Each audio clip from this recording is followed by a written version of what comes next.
What is up? In this video, I'm going to be talking about my first experience doing a Dexa scan of my body, why I'm doing it, and kind of going over my results and what I plan to do with those results moving forward. So if you're interested in that, keep watching. For the OG subscribers, a lot of you know that I started this YouTube channel to document my process in trying to achieve the goal of dunking a basketball on a 10-foot hoop.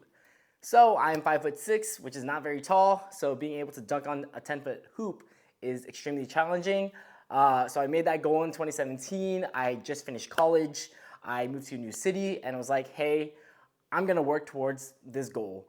And I've been working toward it since with varying levels of seriousness and intensity, but I'm back on the grind. I am now 30, married, and have a kid. So it's going to be a little bit more challenging, but I've been very inspired watching the 2024 Olympics, especially women's gymnastics yesterday, who just took home gold, go US, and just watching all the athletes performing at such a high level and seeing like how long that they work towards these goals.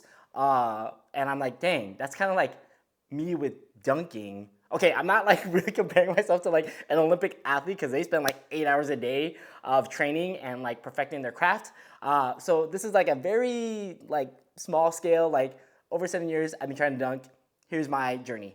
So that's a long-winded way of saying I'm very motivated to try to accomplish this goal.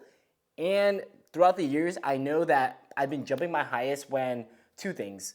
I have a pretty high jump volume and I'm a little bit more lean. So that kind of led me down the path of like, should I do a Dexa scan and just kind of get like a baseline measurement of where I'm at currently, because I know it's not where I want to be and I know it's not where I should be if I want to maximize my jump potential and my ability to dunk at the basketball. So with that being said, I was like, you know what? I'm gonna pull the trigger, get a baseline scan and go from there.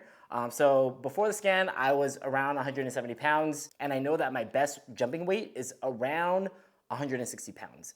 So that is a delta of 10 pounds. Of course, weight is not the only part of the equation. I'm also very much interested in my body fat percentage, which I have been tracking with an Amazon scale over the years. And I've always been using that, which is kind of nice because since I think like 2016, I've been having the same scale. So even though it's not the most accurate, at least every time that I'm using it, it's relative to the same device that is measuring me. So I know that like, let's say it says 18% body fat percentage today, next month 17, the following month 19, whatever it may be, at least I'm using the same device. So I can compare relative measurements, even though it might not be absolutely 100% accurate. So body scan, Dexa scan, I went to, what is the place called? Body Spec is the place where I ended up getting scanned. And it was around $60 for one scan. And I made my appointment and I got my scan done yesterday. So let's take a look at my results. All right. So pretty easy to book an appointment. Not gonna lie, in the Bay Area, it's not that open. There are mobile sites where you can book appointments, or there's brick and mortar. So I opted for brick and mortar just so that it's a little bit more stable. And so here is the report that gets generated. So this was generated today. I did my measurement yesterday. So as we can see here, 16.9% body fat, 171.3 pounds, 29 pounds of fat mass, 134.7 pounds of lean mass, and 7.6 pounds of bone mass. So these are the main 5 metrics that it will collect when you do your scan. And I define the report to compare me against men ages 25 to 35. So I'm right in the middle of that. And so you can see I'm the lowest 23% for body fat, lowest 27% of people for visceral fats. I have a higher average lean mass than 89% of people, higher bone density than 95% of people, and ALMI, I am higher than 94% of people. So I'll dig into what these actually mean in a second, but for the most part, pretty happy. I mean, I'm in the green for pretty much all 5 of these metrics, but I do want to get better. The main thing is body fat percentage. So if I can decrease my body fat percentage as well as my total mass, maintain more of my lean mass. So here is what I'm interested in shaving off, is my fat mass. So if I can decrease my fat mass, that will decrease my body fat percentage, also my total mass, so I will be lighter, and hopefully I can maintain most of my lean mass. And this is probably gonna generally stay the same. So if we dig into each of these things, so body fat percentage, percentage of total mass that is fat. The majority of fat is subcutaneous, stored just under the skin. So this is where I'm at as far as the population that I am being compared against. So pretty self-explanatory for this metric, 23rd percentile. What to know about fat? Nutrition is often the biggest factor in reducing body fat. Focusing on adequate protein, a sustainable caloric deficit, and including as many healthy foods as possible is a good place to start. So as far as nutrition, in the next few months, I'm going to try to keep my protein in check. So I don't really like tracking macros, but if there's one that I want to focus on, it's protein. So getting enough protein in, pretty much going to follow the general 1 gram of protein per pound of body weight is what I'm going to shoot for. Getting hopefully most of it from food, but also supplementing with protein shakes and whatnot. All right, next let's go back to the top and see what visceral fat is. So visceral fat, visceral adipose tissue, also known as hidden or belly fat, forms around the organs. It is associated with an increased risk of heart disease, type 2 diabetes, and some cancers. So looking at this chart, this is where the visceral fat mainly is, so a little bit deeper and around the organs. So this is where I'm at, 0.4 pounds, which is, I forget what percentile, 27th percentile. So what does it say? How can I reduce visceral fat? Maintaining low levels of visceral fat can seriously reduce your risk for chronic conditions such as heart disease, type 2 diabetes, and some forms of cancer. Reducing alcohol intake, smoking, refined sugars and carbs, and ultra-processed foods with trans fat can help decrease visceral fat. So I don't really drink too much. I don't smoke. Of course, I intake carbs because I love rice and other carbs, and probably still intake a decent amount of refined sugars and processed foods. So as far as how I can improve or at least maintain this, continue to not drink and smoke, and then limit my carbs intakes and processed food. But the thing is, for macronutrients, carbs is probably my second of the three. And of course, I'm trying to reduce my fat intake. So, because carbs really fuel your energy for your workout or your training, or if I'm playing volleyball or jumping.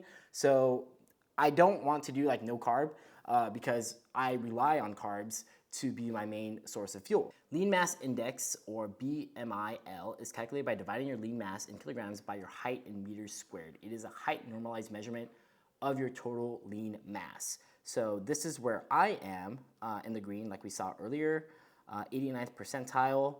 So lean mass index is a height normalized measurement of your lean mass. This is similar to BMI, but it excludes your body fat from the measurement to provide a more accurate picture of your health.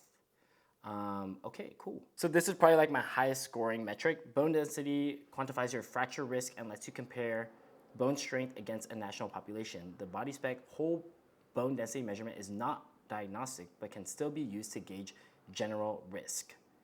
So 95th percentile, pretty dense here. How can I maintain healthy bones? Behaviors like regular strength training, load-bearing exercises, and nutritious foods can help maintain bone health as we age. So, yep, we'll continue to do all that stuff. And then the last metric to look at really quick is ALMI. What is that? So, appendicular lean mass index is calculated by there's a typo here.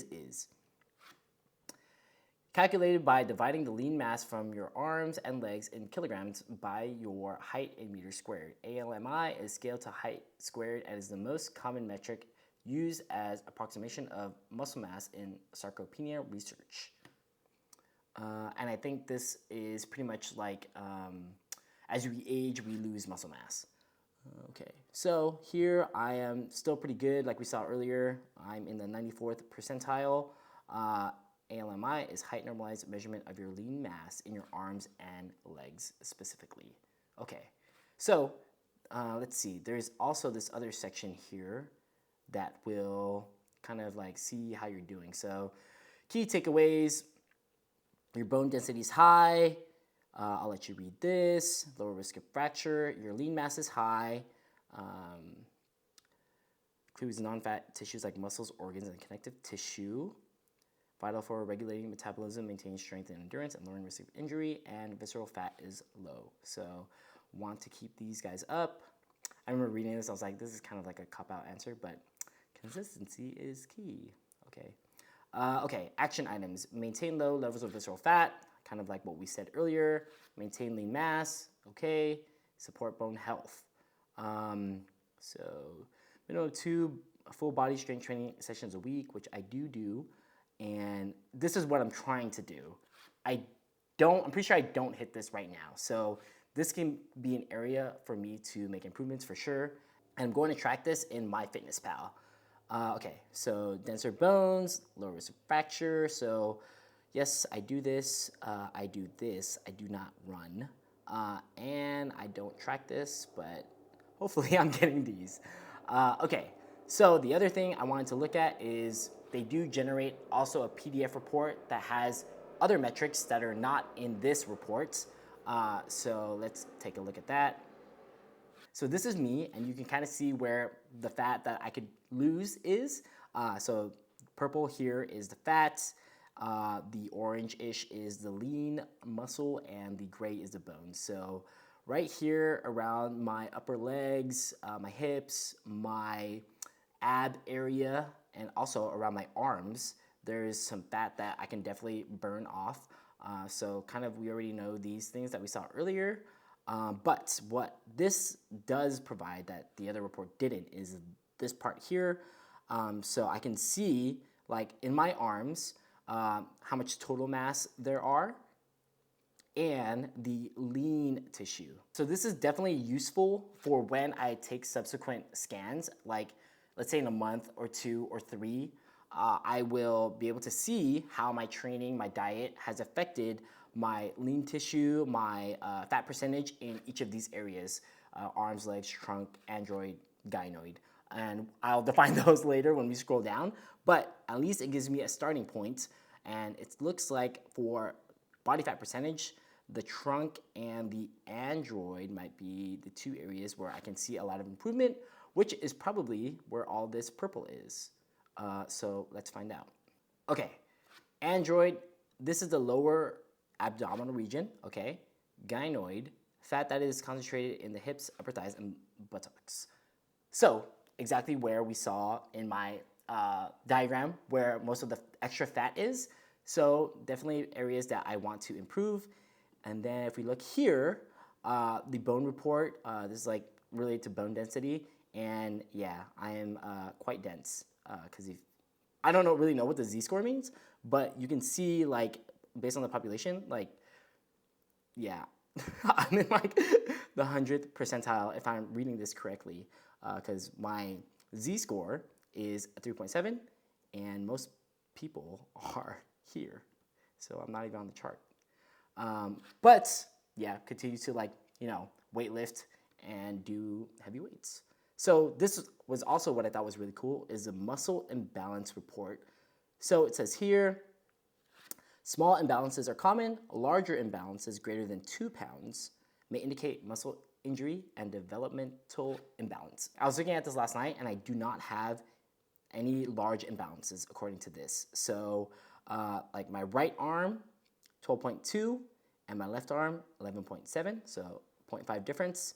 And then my right leg, 32.5, and my left leg, 31.2. So this is a little bit of a big difference, but I mean, my right leg is my dominant leg, and when I'm jumping, a lot of the force is produced and stored in my right leg, and I am right-handed, so this all checks out. And then, so this I can also use in subsequent scans, like, oh, did my training affect like these imbalances, and can I improve my imbalances doing more Unilateral work will help improve this muscle imbalance. So of course, as much as possible, I would love to be even, but it's very hard to achieve. So very cool reports. The Dexa scan is actually pretty cool, super quick, only like 7 minutes, and I was in and out. So very happy with the experience overall. Got some useful data, and now I have a starting point for what I can use to compare as I try to dunk a basketball. So I am gonna time box it because time boxing usually works. So 100 days from now is my goal date to dunk on 10 foot. Is that realistic? I don't know, but we're gonna give it a shot. Hey Google, what is the date 100 days from now? It's Friday, November 8th, 2024. November 8th, Friday, 2024 is my goal date. So if I dunk before that, great. If I don't, that sucks. But all right, so there's this quote that's like, you don't rise to the level of your goals, you fall to the level of your systems. Something like that, which I think is in Atomic Habits. What is my system? I need to increase my jump volume. So over the last few months, I've been jumping once a week, mainly on Fridays. So I'm going to try to keep that up at least once a week. I want to measure my full approach jump touch weekly. So hopefully I can do that in the backyard because I do have my DIY Vertec, which I can use on my basketball hoop. What else? I mentioned earlier, I want to try to work towards 1 gram of protein per pound of body weight to keep my protein intake high. As far as training, honestly, I've been really subscribing to like the 80-20 rule, which is like, 80% of your results come from 20% of the work. So what is that 20% that I can focus on? And honestly, it ends up being a lot of like compound lifts. So back squat, deadlift, power clean, snatch, RDLs, jumping. And that's where a lot of my focus is going to be. And if I can fit any accessory work in, I'm gonna do it. So as far as like the volume at which I want to do my training, it's probably gonna be in like the 5 rep range because I wanna maintain as much strength as I can and not put on too much mass. So I'm not really looking to increase my muscle size. I'm mainly trying to keep it the same and maintain my strength. So lower volume, higher weight is kind of what I'm envisioning. And do I have any other things that I want to do? Probably, but they're not coming to mind. So let me show you a quick, this is where I'm at. Oh my gosh, the mic. All right, this is where I'm at right now. So call this day 1. And we'll do this again at some point in the future. I don't know if I'm gonna do like, the mic is probably messed up. I don't know if I'm gonna do like monthly updates. We'll see. But yeah, that's the starting point. Hopefully I dunk by the 100 days. If I don't, no big deal. If I do, that's great. But yeah, that's the plan. Thanks for watching. Like, subscribe if you haven't already, and I will see you in the next one. Peace.